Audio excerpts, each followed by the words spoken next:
Hello everyone, welcome to my video lecture. In this lecture, we are going to discuss about topic-wise marks distributions weightage for HSC board examinations.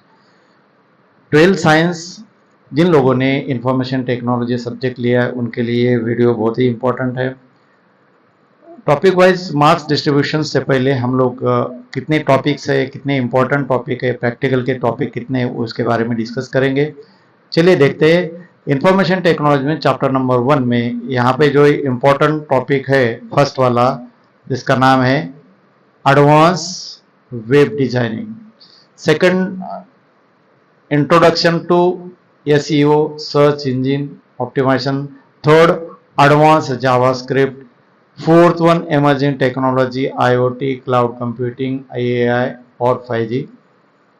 Chapter number 5, server side scripting यानी कि PHP, e commerce and e governance. अभी chapter 1 to 6 इसमें से कौन से topic है जो बहुत ही इंपॉर्टेंट है, प्रैक्टिकल के लिए भी है और थियरी के लिए, वो दो चैप्टर नंबर 1। सो यानी कि ये प्रैक्टिकल के है, मतलब यहाँ पे दो तरीके के, एक तो थियरी है और एक प्रैक्टिकल है। प्रैक्टिकल की इम्पोर्टेंट जो टॉपिक है यहाँ पे मेंशन किया गया है, स्किल ओरिएंटेड प्रैक्टिकल यानी कि SOP। So advance web designing यानी कि पहला जो एडवांस वेब डिजाइनिंग, इस पे थियरी भी है और प्रैक्टिकल भी है। अभी सेकंड नंबर का जो प्रैक्टिकल जिस पे आने वाला है, जिसका नाम है, टॉपिक का नाम है एडवांस जावास्क्रिप्ट। यहाँ पे थर्ड नंबर पे दिया है एडवांस जावास्क्रिप्ट। यहाँ पे थियरी भी आने वाला है और ये प्रैक्टिकल भी आने वाला है। और यहाँ पे सर्वर साइड स्क्रिप्टिंग, तो यहाँ पे चैप्टर नंबर 5 की बात कर रहे हैं, सर्वर साइड स्क्रिप्टिंग यानी कि PHP। यहाँ पे थियरी भी आएगा और इस पे प्रैक्टिकल भी आएगा। सो ये ऐसा इस तरह का डिवाइड किए गए कुछ टॉपिक है कि जिसमें प्रैक्टिकल भी है और थियरी भी है, और कुछ ऐसे टॉपिक है कि जिसमें सिर्फ और सिर्फ थियरी के क्वेश्चन आएंगे। और वो कौन से टॉपिक है? टॉपिक नंबर 2 में सिर्फ ये जो टॉपिक है, इस पे सिर्फ और सिर्फ थियरी के क्वेश्चन रहेंगे, थ्योरेटिकल इंट्रोडक्शन टू SEO। और topic number 4, emerging technology, IoT, इससे रिलेटेड थियरी के क्वेश्चन आएंगे। और टॉपिक नंबर 6, ये ई कॉमर्स एंड ई गवर्नेंस, सिर्फ और सिर्फ थियरी के ही क्वेश्चन आएंगे। अभी हमने दो तरीके के चैप्टर वाइज हमने डिवाइड किया गया है। चैप्टर वाइज यानी कि थियरी के चैप्टर कौन से है, प्रैक्टिकल के प्लस थियरी के टॉपिक कौन से है, उस पर भी डिस्कस किया है। अब ये 3 टॉपिक ध्यान में रखने का, इसके ऊपर प्रैक्टिकल भी आता है, थियरी भी आता है। चलिए आगे देखते हैं कि हम टॉपिक वाइज मार्क्स डिस्ट्रीब्यूशन कैसा किया गया है। टॉपिक वाइज मार्क्स डिस्ट्रीब्यूशन और weightage for HSC board examination, किस टॉपिक को ज़्यादा से ज़्यादा वेटेज है और कौन सा टॉपिक इम्पोर्टेंट है और कम से कम मार्क्स वाला कौन सा है, वो भी डिस्कस करेंगे। अभी चैप्टर नंबर 1 में एडवांस वेब डिजाइनिंग, अभी जो फर्स्ट टॉपिक दिया, फर्स्ट चैप्टर दिया है, उसको 20 मार्क्स और ऑप्शन में मिला के है 25 मार्क्स। चैप्टर नंबर 2 में इंट्रोडक्शन टू SEO, यहाँ पे 10 मार्क्स का है, ऑप्शन में मिला के 12 मार्क्स होता है।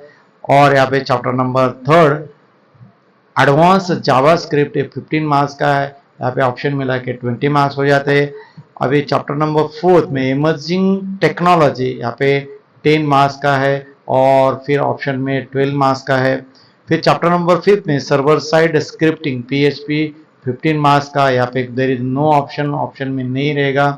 अभी chapter number 6 E commerce and e governance 10 marks का आएगा और इसमें ऑप्शन में मिला के 12 मार्क्स, यानी कि करेक्ट आपको जो 80 मार्क्स का पेपर ये यहाँ पे आपको दिखेगा। और ऑप्शन में अगर देखा जाओगे तो ऑप्शन में आपको ये टोटल मिला के आपको जो होता है 96 मार्क्स। अब यहाँ पे 80 मार्क्स का ही हमें सॉल्व करना है, 96 का सॉल्व नहीं करना है। ऑप्शन में मिला के 96 होता है, उसको सॉल्व नहीं करना है। टोटल हमें 80 मार्क्स का ही पेपर अटेम्प्ट करना है। ओके, चलिए आगे देखते हैं कि प्रैक्टिकल के किस तरह के क्वेश्चन आते हैं, वो भी देखते हैं। सो प्रैक्टिकल एग्जामिनेशन 20 मार्क्स का होता है, उसका ड्यूरेशन होता है 3 आवर्स। उसमें जो प्रोग्राम आएंगे जो मैंने डिस्कस किया है कि 3 टॉपिक जो है जिसपे प्रोग्राम और प्रैक्टिकल के प्रोग्राम और थ्योरी भी क्वेश्चन में आ सकते हैं, तो वो डिवाइड किया गया है। उसमें जो प्रोग्राम दिए जाएंगे, प्रोग्राम की स्लिप दिए जाएगी और उसमें आपको कोडिंग लिखना है। कोडिंग के लिए 10 मार्क्स आने चाहिए, राइट है। कोडिंग के लिए 10 मार्क्स। अभी कोडिंग लिखने के बाद आपको प्रोग्राम रन भी करना है। प्रोग्राम रन करने के बाद आपको 5 मार्क्स मिलेंगे, यानी कि टोटल आपको 15 मार्क्स मिलेंगे। अब उसके साथ एग्जामिनेशन के साथ आपको कुछ जर्नल भी बनाना है, जर्नल प्रिपेयर करना है। वो जर्नल के मार्क्स मिलेंगे 5 मार्क्स, यानी कि टोटल मार्क्स मिलेंगे आपको 20 मार्क्स। यानी इस तरह के प्रैक्टिकल के मार्क्स डिवाइड किए गए। पहले तो आपको कोडिंग लिखना और कोडिंग को समझना ये जरूरी है। ये बहुत ही आसान तरीका है कि जब एक बार प्रोग्राम समझ गए तो आप अच्छी तरह से प्रोग्राम टाइप करोगे कंप्यूटर में और रन करोगे। रन के लिए मार्क्स मिलेगा 5 मार्क्स, यानी टोटल मिला के आपको 15 मार्क्स मिलेंगे। ओके, अगर आपको ये वीडियो में कुछ इन्फॉर्मेशन सही लगा तो आप लाइक और शेयर कीजिए और सब्सक्राइब करना मत भूलना।